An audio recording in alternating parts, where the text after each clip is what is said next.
Now that's cute. You think you're in charge here? On a crowded Friday night, two black twin sisters, Danielle and Dominique Carter, were harassed, threatened, and arrested by power-tripping, drunk, off-duty cops at a local bar. Mocked for their looks, treated as outsiders, and manhandled in front of silent onlookers. They were paraded as easy prey, women to humiliate, victims with no power to fight back. But the officers never realized who they were cuffing. Before this night, the Carter sisters had survived harder battles honed by years as FBI agents. The cops thought they were breaking two women. In truth, they were igniting their own downfall. The bar's usual Friday night chatter died down as Danielle Carter stared directly into Sergeant Rick Dalton's bloodshot eyes. The overhead lights caught the police badge still clipped to his belt, a stark reminder of the power he wielded even while off-duty and drunk. "I said back off," Danielle repeated, her voice steady and firm. She remained seated but straightened her spine, refusing to be intimidated. Rick's smirk widened as he leaned closer, the smell of whiskey heavy on his breath. "Or what, sweetheart? You going to make me?" His massive frame towered over their table, casting a shadow across the sisters' faces. Officer Mark Stevens chuckled, positioning himself behind Dominique's chair, placing his meaty hands on the backrest. "We're just being friendly. Don't they teach manners where you girls come from?" Dominique's fingers tightened around her glass, but her face remained calm. She glanced at Luis behind the bar, who was wiping the same spot over and over. His jaw clenched as he watched the scene unfold. The youngest officer, Kyle Boyd, swayed slightly on his feet. "Check out those curves," he slurred, making an exaggerated hourglass gesture with his hands. "You two must be twins. Double the chocolate. Am I right, Sarge?" Several patrons shifted uncomfortably in their seats. A woman at the bar grabbed her purse and quietly slipped out the door. The music seemed to fade into the background, leaving only the heavy tension in the air. "Last warning," Danielle said, her dark eyes never leaving Rick's face. "Walk away while you still can." Rick grabbed an empty chair from a nearby table, dragging it across the floor with a screech that made everyone wince. He spun it around and straddled it backward, getting uncomfortably close to Danielle. "Now that's cute. You think you're in charge here?" He looked over his shoulder at his fellow officers. Ladies seem to have forgotten whose town this is. Mark's hands slid from Dominique's chair to her shoulders. She went completely still, her expression hardening like stone. "Don't touch me," she said quietly, each word precise and measured. "Or what?" Mark squeezed her shoulders. "You going to call the police?" All three officers burst out laughing at his joke. Luis appeared at their table, holding a tray of empty glasses as an excuse. "Gentlemen, maybe we should—" "Shut it, Luis," Rick snapped without looking at him. "Go back to washing dishes before I decide to check your papers again." Luis's face flushed, but he stood his ground. "Sergeant, I don't want any trouble in my bar." Kyle stumbled forward, bumping the table and sloshing the sisters' drinks. "Then tell these stuck-up, choose your next word very carefully," Dominique cut in, her voice like ice. "Oh yeah." Kyle leaned down, putting his face inches from hers. "Or what you going to do about it, beautiful? Besides, looking like that in those shorts, you're basically asking for attention." Danielle's hand moved toward her purse, but Dominique caught her eye and gave a subtle shake of her head. This wasn't the time. Not yet. Rick noticed the exchange and grinned wider. "Got something in that purse you want to share with the class, princess?" "Just my lipstick," Danielle replied smoothly. "Though I doubt it's your shade." Mark's grip tightened on Dominique's shoulders. "You know what your problem is? No respect for authority. But we can fix that, can't we, boys?" Rick dropped all pretense of humor. "Here's what's going to happen. You two are going to apologize for your attitude, buy us a round of drinks, and maybe if you ask real nice, we'll forget about this little display of disrespect." Danielle took a slow sip of her drink, then set it down deliberately. "Here's what's actually going to happen. You're going to take your hands off my sister, step back from our table, and leave us alone. Because right now you're making a very big mistake." "That sounded like a threat," Rick said, his voice dropping dangerously low. "Mark, Kyle, did you hear a threat?" "Sure did, Sarge," Kyle said eagerly. "Definitely threatening an officer," Mark agreed, his fingers digging into Dominique's shoulders. That Rick's smirk turned predatory. "Now that's a serious offense. Might have to take you ladies downtown, teach you some manners." The sisters exchanged another look, a lifetime of silent communication passing between them in an instant. The tension in the bar had reached a breaking point. The three officers moved in closer, forming a tight circle around the sisters' table. Rick's eyes roamed over their bodies with undisguised hunger. "Would you look at that?" Rick drawled. "Twins really do share everything, even their taste in outfits." "Back up," Danielle warned again, her voice carrying across the now silent bar. "You're drunk and you're making fools of yourselves." Rick's face darkened. "Making fools of ourselves? You come in here dressed like that, and we're the fools." "Our clothes aren't an invitation," Dominique said quietly, but with steel in her voice. "And your badge isn't a license to harass women." "Harass?" Rick's laugh was ugly. "Honey, if you didn't want attention." He moved behind Dominique's chair with surprising speed. The sound of his hand connecting with Dominique's backside echoed through the bar like a gunshot. Dominique shot up from her chair, her face flushed with fury. Danielle lunged forward, but Mark was ready. His bulk slammed her against the wall, knocking the wind from her lungs. He pressed his forearm across her collarbone, pinning her in place. "Touch me again," Dominique said, her voice trembling with rage, "and you'll pull back a stump." Kyle giggled, pulling his handcuffs from his belt. "Ooh, now that's definitely a threat against an officer." Around them, patrons stared into their drinks or at their phones, shoulders hunched. A middle-aged couple near the door gathered their things and hurried out. Nobody wanted to witness what was coming next. "Someone's getting awful hostile," Mark said, increasing the pressure on Danielle's chest. "Maybe we should take this somewhere more private." Rick moved closer to Dominique, using his height to loom over her. "Let me explain something real clear. This is my town." He jabbed a finger into her chest. "My streets. My rules." Kyle jangled the handcuffs again. "And rule number 1 is you don't talk back to cops." Luis appeared at the edge of the scene, his face pale but determined. "Sergeant Dalton, please. They're customers." "Did I stutter before, Luis?" Rick's voice dropped to a dangerous whisper. "One more word from you, and IC will be real interested in that back room of yours." Luis's mouth snapped shut, his hands balling into helpless fists at his sides. Rick turned back to Dominique, twisting her wrist until she gasped. "Now you're going to learn what happens when you disrespect officers in my town." Kyle stepped forward eagerly, handcuffs raised. "Want me to do the honors, Sarge?" "Ladies first," Rick said, yanking Dominique closer. Kyle moved behind Dominique with practiced efficiency, roughly yanking her arms back. The handcuffs snapped closed around her wrists with a metallic click. He deliberately made them too tight. "Not so high and mighty now, are you?" Kyle sneered, shoving Dominique down. Her knees hit the sticky floor hard. The sharp smell of spilled beer assaulted her nose. Mark had Danielle pinned face first against the wall. Her cheek pressed against the rough wooden paneling as he twisted her arms behind her back. Rick hummed, circling them like a vulture. "All that sass means nothing when you're in cuffs." His eyes raked over their bodies again. "Should have played nice when we gave you the chance." "Please," Luis's voice cracked. "They haven't done anything wrong. Let me call them a cab." Rick whirled on him, grabbing Luis by the collar. "You say one more word, and I'll have this whole place shut down." "How many illegals you got working in that kitchen, Luis?" Luis's face went ashen. His hands trembled as he backed away, but Dominique caught the subtle movement as he slipped his phone deeper into his apron pocket. The red recording light blinked steadily. A woman at a nearby table raised her phone, trying to capture what was happening. Kyle spotted the movement and lunged forward, snatching the device. "No cameras," he shouted, throwing the phone down. The screen shattered against the floor. Mark laughed, using his free hand to pat Danielle down roughly. "Got to make sure they're not hiding anything dangerous."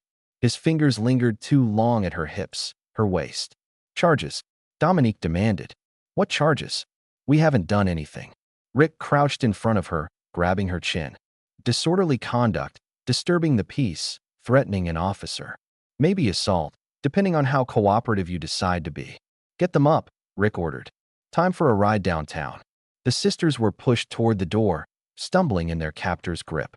The remaining patrons parted like water, creating a clear path. No one made eye contact. No one spoke up. The night air hit them like a slap. A patrol car sat waiting, its presence suggesting this hadn't been as spontaneous as the officers pretended. As they were marched toward the car, Dominique felt the heat of humiliation burning through her. Her FBI training screamed at her to fight back. But the tactical part of her mind knew now wasn't the time. Beside her, Danielle's voice came out as barely more than a whisper. They have no idea who they're messing with. As they reached the bar's entrance, Dominique felt the rough grip of the handcuffs cutting into her wrists.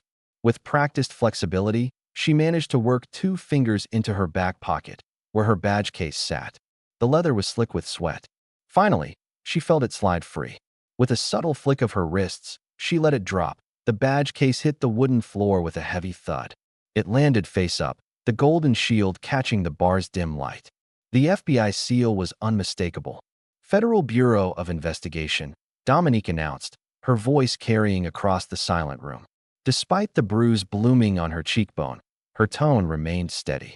Her eyes swept the crowd, making sure every witness understood the gravity. Danielle stepped forward, shrugging off Mark's momentarily loosened grip. "You're assaulting federal agents," she added, her words sharp as ice picks. For a moment, Rick just stared at the badge. Then, like a switch being flipped, he burst into loud, forced laughter. "Well, ain't that cute? You think that fancy little card means anything here?" He kicked the badge case, sending it skittering. "This is my town, my rules." He nodded to Kyle, who immediately yanked the cuffs tighter on Dominique's wrists. "Anyone takes a picture," Rick announced to the room. "They'll be joining these ladies downtown." Luis moved carefully behind the bar, leaning close to a regular customer. "Remember what you saw tonight. Remember everything." The patron gave a subtle nod. The sisters were pushed forward through the door into the humid night air. Rick walked behind them. "You know what happens to cops who end up in jail? Same thing's going to happen to you." Kyle shoved Dominique roughly into the back seat, not bothering to protect her head. Danielle was pushed in after her. The door slammed shut with a final sounding thunk. The engine roared to life, and the car pulled away. As they turned onto the main road, Danielle leaned close to her sister. "They just declared war," she whispered. The fluorescent lights of the police station buzzed overhead as Rick and Kyle shoved the sisters forward. "Welcome to your new home," Rick sneered. The booking area was empty except for a bored-looking desk sergeant. The clock read 11:47 p.m. Kyle fumbled with the cell keys. "Ladies first," he mocked, swinging open the door. Dominique stumbled as Rick pushed her roughly into the cell. Without removing her handcuffs, he slammed the door shut. "I want my phone call," Dominique demanded. "It's our right." Rick leaned against the bars. "Rights? You got no rights here. This ain't the FBI building." Danielle resisted as Kyle grabbed her arm. "This is illegal detention. You're making it worse for yourselves." Her words earned her a hard shove that sent her sprawling onto the floor of the second cell. The sisters exchanged looks through the bars separating their cells. They'd been through tough situations before, but this felt different. Rick settled behind the booking desk, pulling out incident report forms. "Now let's see. What should we charge you with?" "Resisting arrest, definitely. Assaulting an officer." "That's a lie," Danielle protested. "There are witnesses." "Witnesses?" Kyle laughed. "Ain't nobody saw nothing, right, Rick?" The sound of dress, shoes drew their attention. Chief Darnell Holt appeared, his silver hair perfectly combed. "Gentlemen, I understand we have some federal agents causing trouble in my town." He picked up Rick's paperwork, reviewing it with practiced indifference. My, quite a list of infractions." "Chief Holt, your officers physically assaulted us without cause," Dominique said. "We demand." "You demand nothing," Holt cut her off. He walked slowly between the cells.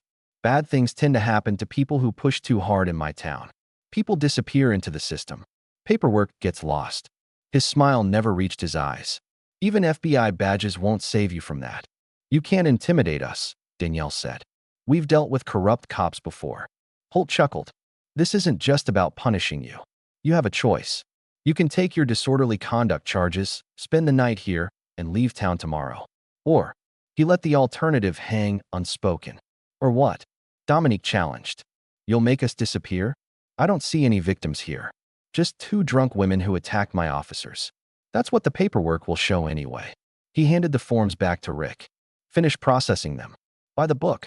Our book." As the meeting wound down, Danielle pressed against the bars. "This isn't about us," she said. "It's about how many others they've buried." The hours crawled by. The station had grown quiet.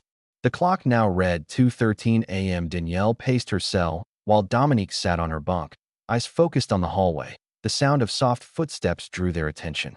A young officer appeared, carrying paper bags and cups of water. Jenny Morales. They'd noticed her earlier, her discomfort visible.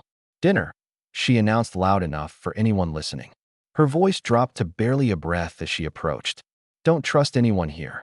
This isn't the first time." Danielle accepted the bag, feeling something slip between them, a small folded piece of paper. Morales moved to Dominique's cell, whispering, "They do this at least once a month, usually to black women passing through." After Morales left, Danielle carefully unfolded the note. A phone number was written in tight handwriting, followed by emergency FBI contact. Deputy Director Marcus Chun. "They've done this before," Dominique murmured. "Multiple victims. Multiple witnesses," Danielle corrected. She tore the edge of her paper bag, using it to memorize the number before eating the note. "We just need to survive the night." Around 3 a.m., Rick and Kyle appeared after another arrest. Their voices carried down the hallway. "Just like the Thompson girl last month," Kyle was saying. "These ones thought their fancy badges would save them." "Nobody's badges mean nothing here," Rick laughed. "Chief's got judges in his pocket all the way to the county line." The sisters exchanged glances. Each conversation was another piece of evidence. As dawn approached, they could hear the station waking up. The day shift would be arriving soon. They had to play this smart, make everyone believe they were broken. "They think we're broken," Dominique whispered. "Let's use that." The first rays of morning light crept through the high window. Danielle and Dominique lay still on their bunks, appearing exhausted.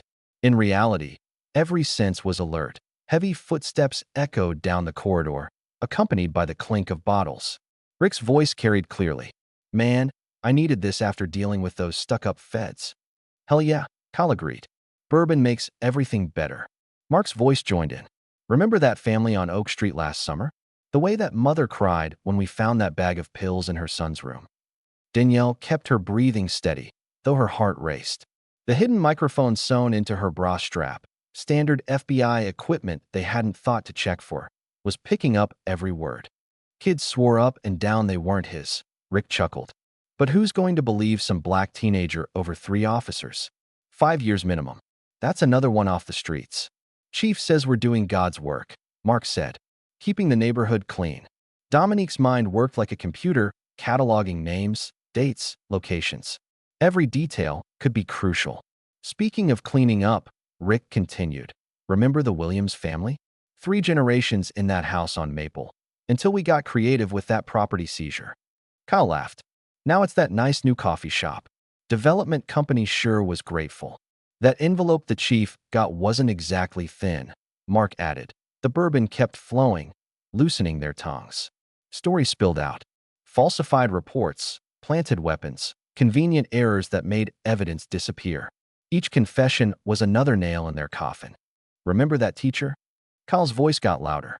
"The one who tried to file that complaint? One little bag of cocaine in her desk drawer, and suddenly she's not credible anymore." "Chief called it preventive maintenance," Mark added. "Can't have people thinking they can challenge us." Through barely open eyes, Dominique watched their reflections in the polished metal toilet. She memorized their gestures, their specific words. The conversation drifted into technical details: which judges were in their pocket, which evidence lockers had faulty cameras, which desk sergeants could be trusted to lose paperwork that a door opened somewhere. And the men quickly gathered their bottles. "Shift change soon," Rick muttered. "What about them?" "Oh, yeah," Rick said confidently. "Look at them out cold. By morning, they'll be begging to drop everything and leave town, just like all the others." When the corridor was clear, Danielle opened her eyes fully, meeting her sister's gaze. Dominique raised an eyebrow slightly. Danielle gave an almost imperceptible nod. Hours of confessions, all captured perfectly. The morning shift brought new faces. Officer Jenny Morales waited until the corridor cleared before approaching with breakfast trays. "Eat quickly," she whispered. "I can get you to a phone, but we have to time this perfectly." "Why help us?" Dominique asked softly. Morales glanced over her shoulder. "Because I've seen what they do, and I'm tired of being part of it."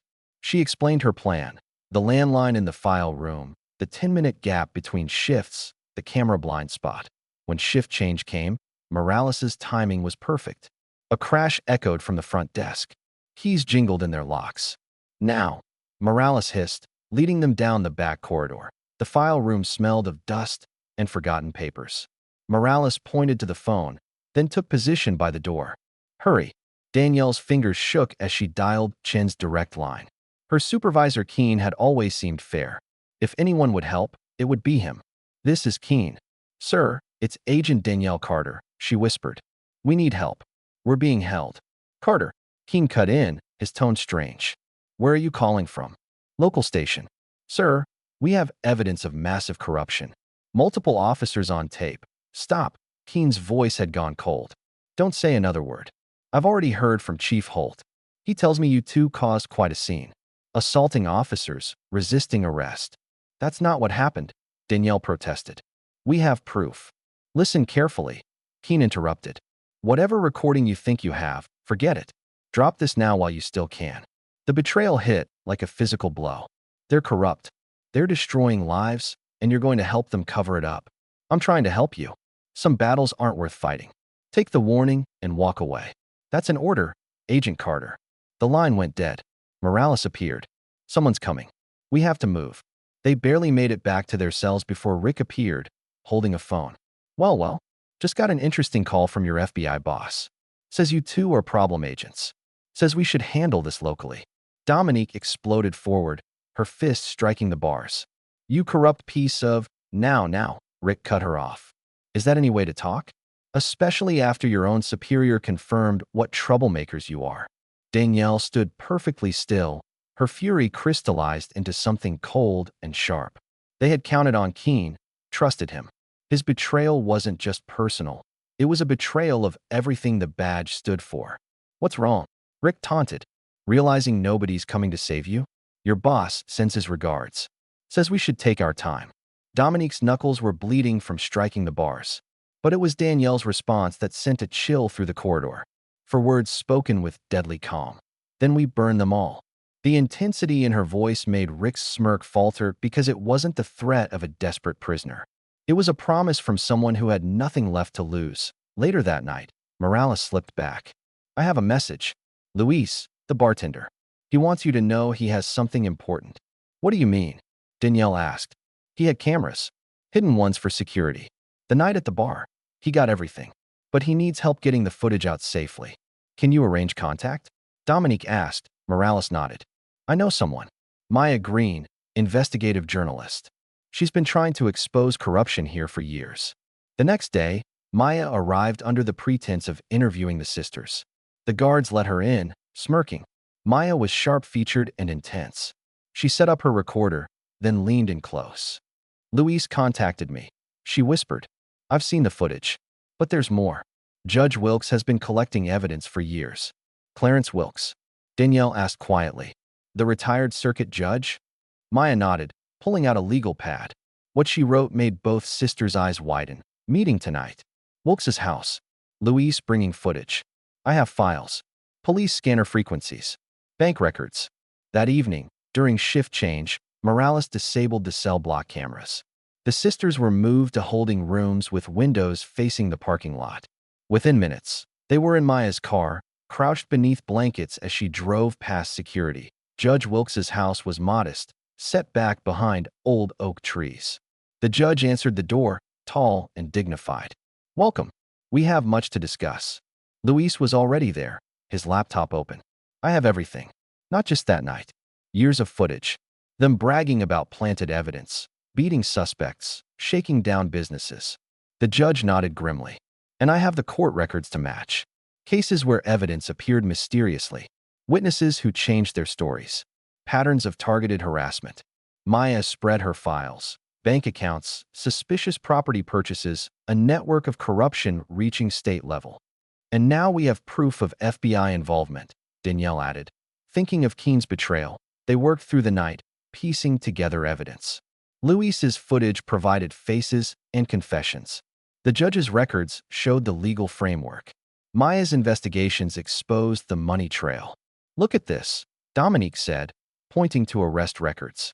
Every time someone tried to speak up, they were arrested within days. Then their lives were systematically destroyed. They're not just corrupt, the judge said heavily. They're organized. But machines can be broken, Maya countered. We have what we need. Real evidence, multiple sources, irrefutable proof. Luis nodded firmly. And witnesses. People are ready to talk now. The judge smiled slightly. In all my years on the bench, I've never seen a case this strong. As dawn approached, Dominique stood by the window. She turned to the room. We're fighting for more than just us now. The others looked up, seeing in her face the same fire that burned in their hearts. Maya's heels clicked against the pavement as she hurried to her car. The night air was thick. Her briefcase was heavy with evidence. Photos, documents, USB drives filled with Luis's recordings. She didn't notice the dark van until too late. Two men in ski masks jumped out. Maya turned to run, but a third man appeared behind her. She swung her briefcase, landing a solid hit, but they overwhelmed her. Should have minded your own business, one attacker growled, stomping on her laptop. They left her bleeding on the asphalt, taking everything that a passing driver found her 20 minutes later. At the hospital, Maya lay unconscious, tubes snaking from her arms. Her face was swollen, ribs cracked, right arm broken. The doctors said she was lucky to be alive. Across town, Luis was closing his bar when he smelled smoke. He ran to the back room and found flames climbing the walls. The fire spread impossibly fast. He tried to reach his office. His laptop was there, but the heat pushed him back. Luis barely made it out before the building collapsed. He stood in the street watching his livelihood burn. Fire trucks arrived, but it was too late. Rick Dalton watched from his patrol car, a satisfied smile on his face. In their cells, Danielle and Dominique learned about Maya and Luis from Officer Morales, who looked pale and shaken. Maya's in intensive care. Luis lost everything. And they're saying you two arranged it all from in here. New charges are being filed. Conspiracy, arson, attempted murder. That's insane, Danielle said. We've been locked up. They're claiming you have outside accomplices, Morales explained. They've got witnesses. Chief Holt appeared, looking smug. Quite a night. Shame about your friends. But that's what happens when people don't know their place. He slid copies of the new charges through the slots. You'll be transferred to maximum security tomorrow. After he left, Danielle read through the paperwork. The charges were elaborate, a complete fabrication. Look at this, she said. They've got fake phone records, bank transfers that never happened. They've been planning this. The dates are wrong, Dominique noticed. They rushed it, got sloppy. Not that it matters, Danielle replied. They control everything. Maya knew too much, Dominique said quietly. The financial records, the offshore accounts. And Luis had video proof, Danielle added.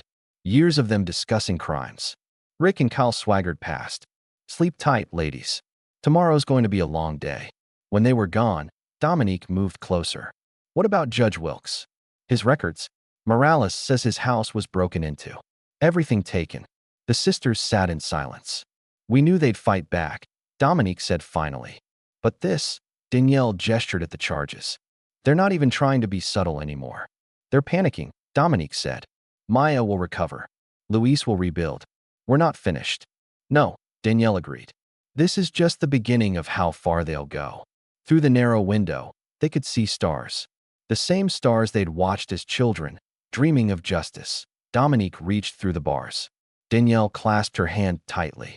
They're desperate, Danielle said, which means we're close. The rattling of keys woke Danielle. 3 shadows loomed outside her cell. Rick, Mark, and Kyle. Rise and shine, FBI. Time for a little field trip. Danielle's muscles tensed as Mark yanked her to her feet. In the next cell, Kyle was doing the same to Dominique. The sisters exchanged quick glances. Where are you taking us? Dominique demanded. Rick laughed. Somewhere quiet. They were marched through empty corridors. The night guard's desk was empty. No witnesses. Outside, a white van waited, engine idling. The sisters were pushed inside, landing hard on the metal floor. Mark climbed in back, while Rick took the wheel. The van lurched forward. You know what your problem is? Rick called. You thought your fancy badges made you untouchable. The van hit a pothole. Danielle's shoulders slammed into the wall. Your town, she shot back. You mean your personal playground? Mark's backhand caught her across the face. Shut your mouth.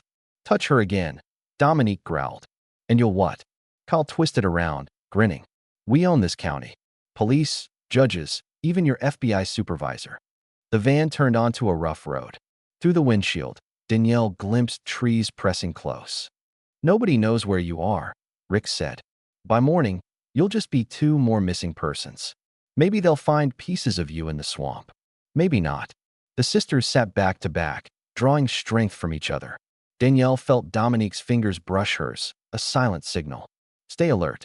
Wait for an opening. After 20 minutes, the van stopped. When the doors opened, the smell of stagnant water filled the air. An abandoned warehouse loomed ahead, its broken windows like empty eye sockets. Home, sweet home, Rick announced, shoving them toward the building. At least for the next hour. That's about how long it'll take for the gators to clean up. Inside, moonlight filtered through holes in the roof. Rusty machinery hulked in the corners. Mark produced a flashlight, sweeping its beam across debris. Perfect spot. Nobody's been out here in years. Rick circled the sisters slowly. You know what I love about this job? Getting to put arrogant punks in their place. Especially ones who think having dark skin and a badge makes them special. Is that what this is about? Danielle asked. You can't stand seeing black women with authority? This is about respect, Rick snarled. About knowing your place in the natural order. Natural order? Dominique laughed harshly. You mean white men with badges getting away with murder? Kyle kicked her legs out. She fell hard, but immediately started to rise. Mark's boot on her back kept her down. I've waited a long time for this, Rick said, drawing his weapon. Ever since you two walked into that bar acting superior. We are better than you, Danielle said coldly. We protect people. You prey on them. Rick grabbed her hair, yanking her head back. The gun's barrel pressed against her temple, cold and final. Any last words, FBI? Danielle stared straight ahead, refusing to show fear. She felt Dominique tense, ready to move despite Mark's boot. The gun pressed harder. Rick's finger tightened on the trigger, but Danielle's sharp laugh cut through the tension. What's wrong, Rick? Need a gun to feel strong? Can't handle two women without backup. His hand trembled. Shut up. Or what? You'll prove what a big man you are by shooting an unarmed woman. That's your style, isn't it? Behind her, Dominique slowly worked a hair clip from her braids while Mark's attention was fixed on Danielle's words. Her fingers moved carefully, feeling for the handcuffs lock. You think you're so smart. Rick growled, pressing the gun harder. No, I think you're a coward, Danielle continued. A small man terrorizing people because it's the only way you can feel powerful. Just shut her up already. Kyle shifted uneasily. What's wrong, Kyle? Danielle taunted. Getting nervous? Mark's boot lifted slightly as he turned toward the argument. That was all Dominique needed. The handcuff clicked open. You know what your problem is. Danielle kept pushing. You're used to people being afraid. But we're not afraid of you. Rick's face twisted. You should be. Why? Because you've got a gun? That just proves how weak you really are. With a roar, Rick swung the gun to strike her face. But Danielle was ready. She ducked. In the same instant, Dominique exploded upward, driving her elbow into Mark's gut. Kyle lunged forward, but Danielle's legs swept his ankle. He crashed to the floor, his head cracking against concrete. Rick tried to bring the gun back around, but Dominique was already moving.